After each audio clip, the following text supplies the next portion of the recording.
اعوذ باللہ من الشیطان الرجیم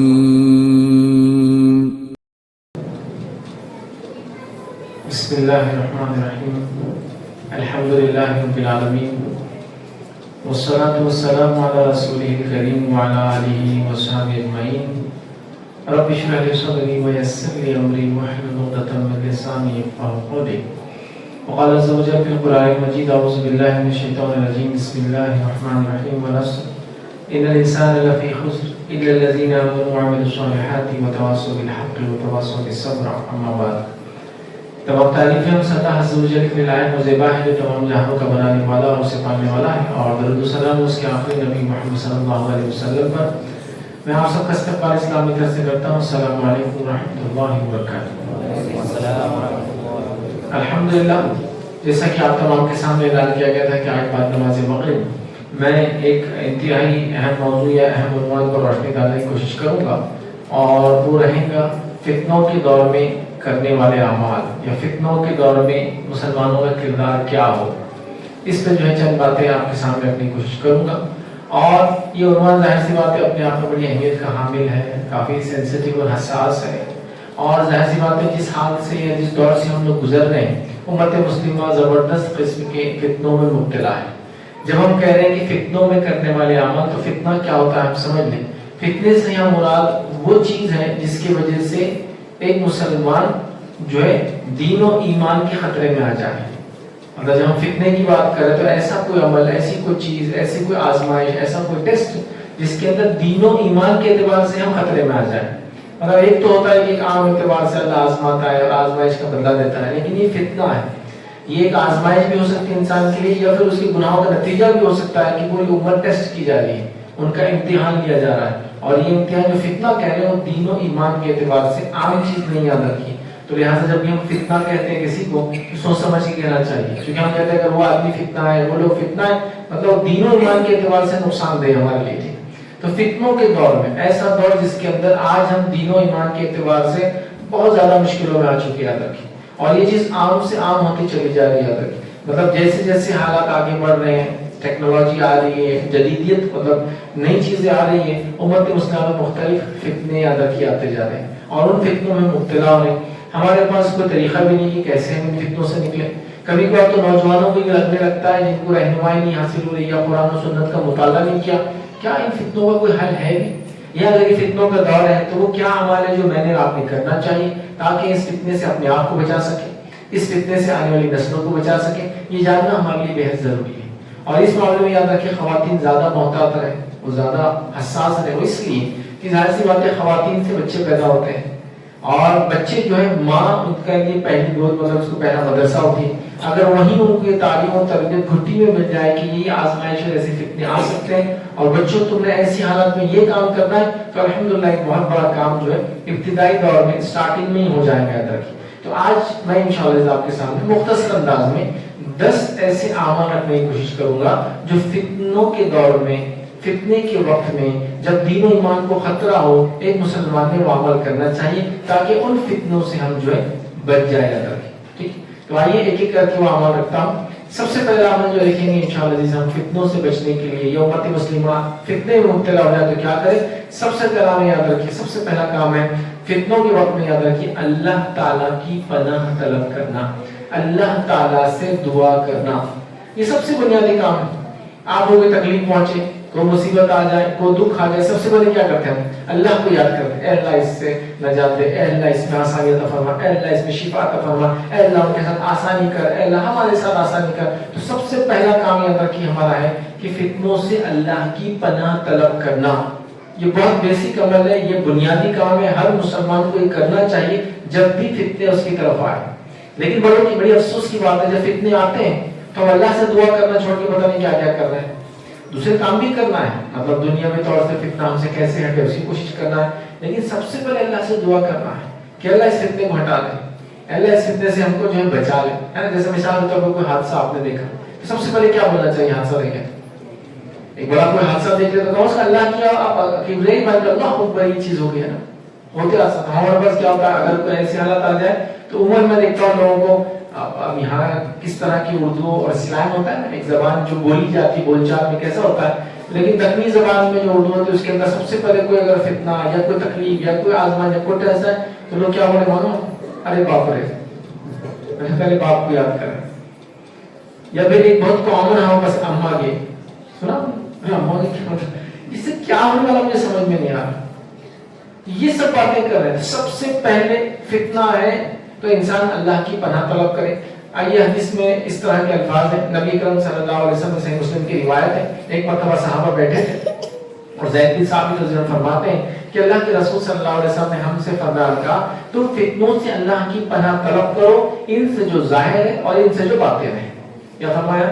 تم فتنوں سے پناہ طلب کرو. کس کی پناہ طلب کرو؟ اللہ کی پناہ طلب کرو ان فتنوں سے جو ظاہر ہے اور جو باطن ہے. جب نبی اکرم صلی اللہ علیہ وسلم نے یہ کہا تو صحابہ نے فوراً یوں کہا نعوذ باللہ من الفتن ما ظہر منها وما بطن. تو صحابہ نے فوراً کہا ہم اللہ کی پناہ طلب کرتے ہیں فتنوں سے جو ظاہر ہے اور جو باطن ہے. تو اللہ کے رسول نے خود بتا دیا جب فتنے ہو تو اللہ کی پناہ طلب کرو. صحابہ نے فوراً کہا ہم اللہ کی پناہ طلب کرتے ہیں جو فتنے ظاہر ہے اور جو باطن ہے. لیکن فتنے دونوں قسم کے آتے ہیں، ایک فتنہ ظاہر ہوتا ہے، ایک فتنہ باطن ہوتا ہے. جیسا کہ مشرکین مکہ جو فتنہ مسلمانوں کو دے رہے تھے یا مسلمانوں کو فتنے میں مبتلا کر رہے تھے وہ ظاہر تھا، لیکن جو منافق فتنہ کر رہے تھے وہ باطن تھا، چھپا ہوا تھا. وہ بول رہے تھے ہم تو مسلمان ہیں، ہم تو آپ کی خیر خواہ ہیں اور مسلمانوں کو نقصان پہنچا رہے ہیں. تو آپ اللہ کی پناہ طلب کریں ہر فتنے سے جو ظاہر ہے اور جو باطن ہے. اور اس کے لیے نبی اکرم صلی اللہ علیہ وسلم سے کئی دعائیں، مختلف فتنے، مختلف آزمائشیں، مختلف عذاب، مختلف ٹیسٹ، اور آپ نے وہ دعائیں کیا کئی ہیں. آپ حسن المسلم نام کی بڑی مشہور کتاب ہے، اللہ کی چھوٹی سی کتاب، کئی زبانوں میں آج کل ترجمہ آتا ہے. سعودی وغیرہ لوگ حج وغیرہ تو لاتے ہیں، چھوٹی سی پاکٹ سائز ہوتی ہے. اس میں تقریباً 300 سے زیادہ ثابت شدہ دعائیں ہیں جو عبادتوں میں، نماز میں، روزہ، افطار، فلاں، تراویح، تہجد، قیام اللیل سے پہلے فلاں یہ ساری دعائیں. تو اس کے اندر یہ دعائیں آپ کو ملیں گی مصیبت کے وقت، حاکم کے ظلم سے بچنے کے لیے، فلاں. تو فتنہ جیسا ہے ویسی دعا دیکھیں اور ان دعاؤں کو ہم ورد کریں، ان دعاؤں کو پڑھیں، ان دعاؤں کے ذریعے اللہ تعالیٰ میں پناہ طلب کریں وہ فتنوں سے جو ظاہر ہے اور جو باطن ہے. اور اپنے الفاظ میں بھی آپ دعائیں کریں اللہ تعالیٰ سے. لیکن فتنوں کے دور میں کیسی دعائیں کرنا پڑتی؟ عام دعائیں نہیں چلتی فتنوں کے دور میں. فتنوں کے دور میں خاص دعا کرنا پڑتی ہے، یہ خاص طریقے سے دعائیں کرنا پڑتی ہیں. نبی کرم صلی اللہ علیہ وسلم نے فرمایا، مصنف ابن ابی شیبہ کی روایت ہے، آپ صلی اللہ علیہ وسلم فرماتے ہوئے کہتے ہیں جب فتنہ واقع ہوتا ہے، فتنے کی بات ہو رہی عام سچویشن، عام حالت ہے، جب فتنہ واقع ہوتا ہے تو اس سے ایسی دعا نجات دلا سکتی ہے جیسی دعا پانی میں غرق ہونے والا انسان کرتا ہے. جب فتنہ آتا ہے، رونما ہوتا ہے، تو ایسی دعا پناہ دلاتی ہے، فتنے کو دور کرتی ہے، ویسی دعا جیسی دعا ڈوبتا ہوا انسان کرتا ہے. دیکھیے ایک آدمی اگر سوئمنگ آتی بھی ہے اور سمندر کے بیچ میں ہے تو 1 گھنٹے سے زیادہ زندہ نہیں رہ سکتا. اپنے آپ کو تیرے گا نہیں کہ فلوٹ بھی کرے گا تو گھنٹے بھر بعد وہ ختم ہو جائے گا ڈوب کے. اور تیرنا آتا ہی نہیں ہے تو 2 سے 3 منٹ کا کھیل ہے، اس سے زیادہ انسان پانی میں نہیں بچتا ہے. تو کیا فرما رہے ہیں؟ اب ایسا آدمی جو ڈوب رہا ہے ایسی دعا کرتا ہے تڑپ کر، دل سے، لگن کے ساتھ، جستجو سے، خالص نیت کو کر کے اللہ پناہ مانگتا ہے، اے اللہ بس سب تو آپ فرما رہے ہیں جب فتنہ رونما ہوتا ہے تو ایسی دعا اس فتنے سے نجات دلا سکتی ہے جو دعا ڈوبنے والا اللہ تعالیٰ سے کرتا ہے. تو سب دعائیں رکھیں، کیونکہ ڈوبنے والوں کو پتہ ہے کچھ نہیں اس کے علاوہ. مشرکین مکہ کے تعلق سے قرآن بیان کرتا ہے کہ جب یہ تری میں ہوتے ہیں، پانی میں ہوتے ہیں اور کشتی بھور میں پھنس جاتی ہے تو کس کو پکارتے معلوم؟ یہ سب اپنے آپ کو کہتے ہیں اب بس ایک اللہ ہے جو بچا سکتا ہے. جیسی اللہ ان کو خشکی میں لا دیتا ہے، سوکھے میں آ جاتے ہیں، پھر ان کو پکارنے لگتے ہیں جن کو اللہ کے ساتھ شریک کرتے ہیں. تو مشرکین مکہ میں یاد کرتے ہیں کہ فتنے میں اللہ کے سوا کوئی نہیں بچا سکتا. مصیبت میں، ایسی مصیبت جس میں نجات نہیں ہے، بچاؤ نہیں ہے، اللہ کی پناہ طلب کی بغیر نجات نہیں مل سکتی. تو فتنوں کا دور ہے، فتنوں کے دور سے ہم گزر رہے ہیں. مختلف فتنے آ رہے ہیں، ارتداد کا فتنہ، الہاد، ارتداد مطلب لوگ مرتد ہونے اسلام چھوڑ رہے ہیں، الہاد لوگ ایتھیسٹ بن جا رہے ہیں مسلمان، ہے نا، محبت کے چکر میں پتہ نہیں کیا کیا قدم اٹھا لے رہے ہیں، کاغذی کارروائی کرنے کے لیے کہ بھائی اپنے پاس تو ہے نہیں تو اگر ہو سکتا میں اپنا دین بدل لوں، مذہب بدل لوں، فلاں کر لوں تو شاید بچ جاؤں گا. مختلف فتنے ہیں. تو ایسے فتنوں میں ہمیں چاہیے اللہ سے خوب پناہ طلب کریں. گر گڑا کے دعائیں مانگیں، مخصوص اوقات جو اوقات بتائے گئے دعا مانگنے کے ان اوقات میں مانگیں. اور سب سے بہترین وقت اللہ سے دعا مانگنے کا کون سا؟ ویسے تو کبھی بھی دعا مانگ سکتے ہیں. دعا ایک ایسی عبادت ہے جس کو آپ کو وضو کی ضرورت نہیں ہے، غسل کی ضرورت نہیں، حالات کی ضرورت نہیں، وقت نہیں، کبھی بھی کر سکتے ہیں، کبھی بھی کسی بھی حال. حتیٰ کہ مشرک بھی دعا کرتا تھا، اللہ ہی سنتا ہے اس کی دعا ہے. تو ایمان غیر ایمان کی نہیں، اللہ سنتا ہے، سب کی سنتا ہے، پرندوں کو سنتا ہے، جانوروں کو سنتا ہے. بس ہم کو مانگنا آنا چاہیے تو مانگیے. سب سے بہترین وقت دعا کرنے کا کون سا ہے؟ سب سے بہترین وقت دعا کرنے کا ہے تہجد کا وقت. عام دنوں میں جو ہم سحر میں اٹھتے ہیں فجر سے پہلے سب سے بہترین وقت ہے. اللہ کے رسول صلی اللہ علیہ وسلم فرماتے ہیں، حدیث عام ہے، یہ صرف رمضان کے لیے نہیں ہے، کہ اللہ تعالیٰ ہر رات آسمانی دنیا پہ آتا ہے، ایک ندار آواز لگائی جاتی ہے، کوئی پناہ طلب کرنے والا، میں پناہ دینے بیٹھا ہوں. ہے کوئی توبہ کرنے والا، میں توبہ قبول کرنے بیٹھا ہوں. تو گناہوں کو معافی چاہتا ہے، میں معاف کرنے بیٹھا ہوں. ہے کوئی مانگنے والا، میں دینے کے لیے بیٹھا ہوں. تو یہ سب سے بہترین وقت ہے اس میں دعا کرے. اور اس کے علاوہ جو گھڑیاں ہیں، بارش ہوتے وقت دعا کرنا چاہیے.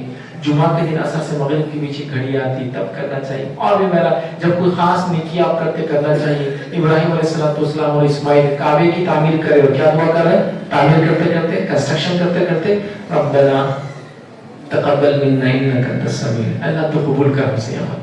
تو سننے والا اور علم رکھنے والا. ٹھیک ہے. تو پہلا کام فتنوں سے بچنے کے لیے دعا، کثرت سے دعا، خوب تڑپ کر دعا، مختلف اذکار جو ثابت ہیں، مختلف دعائیں اللہ میں پڑھنا. پہلا کام.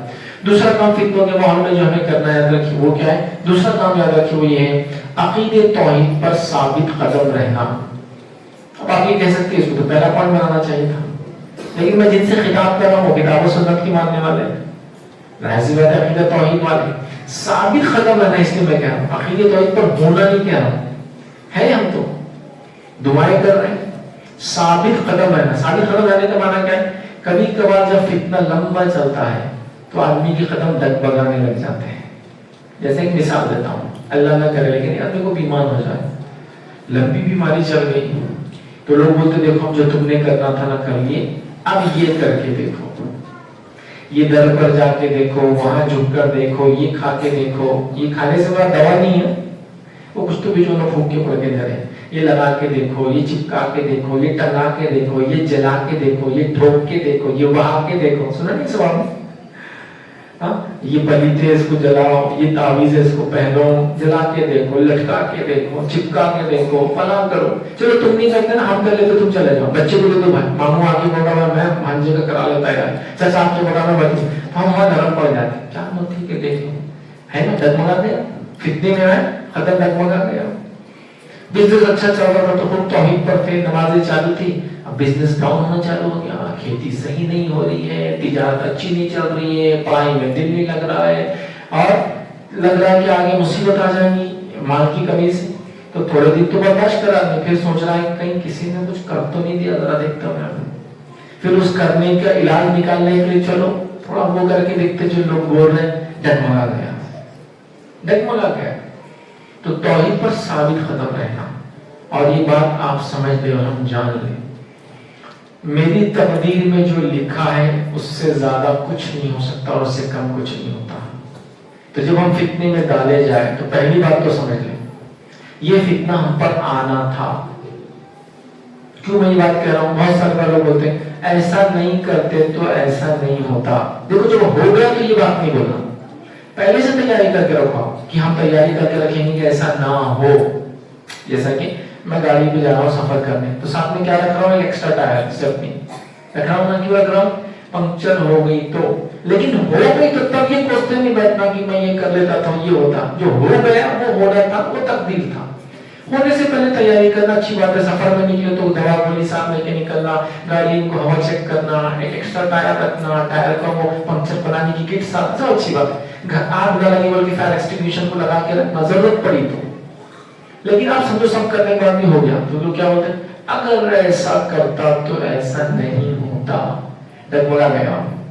اگر 10 منٹ پہلے دواخانے لاتے تو بچ جاتے، آج ہنستے کھیلتے ہمارے ساتھ ہوتے. نہیں ہوتے. تقدیر میں موت کی تو تبھی آنا تھی، 10 منٹ پہلے نہیں، 10 دن پہلے لا کے ایڈمٹ کرتے تو نہیں بچتے. کوشش کرنا ہمارا کام ہے. ہونے کے بعد اگر مگر نہیں، پہلے کوشش کر لو جو کرنا ہے. ہونے کے بعد واقعہ ہو جائے تو اللہ کے رسول فرماتے ہیں اس کو قبول کر لو،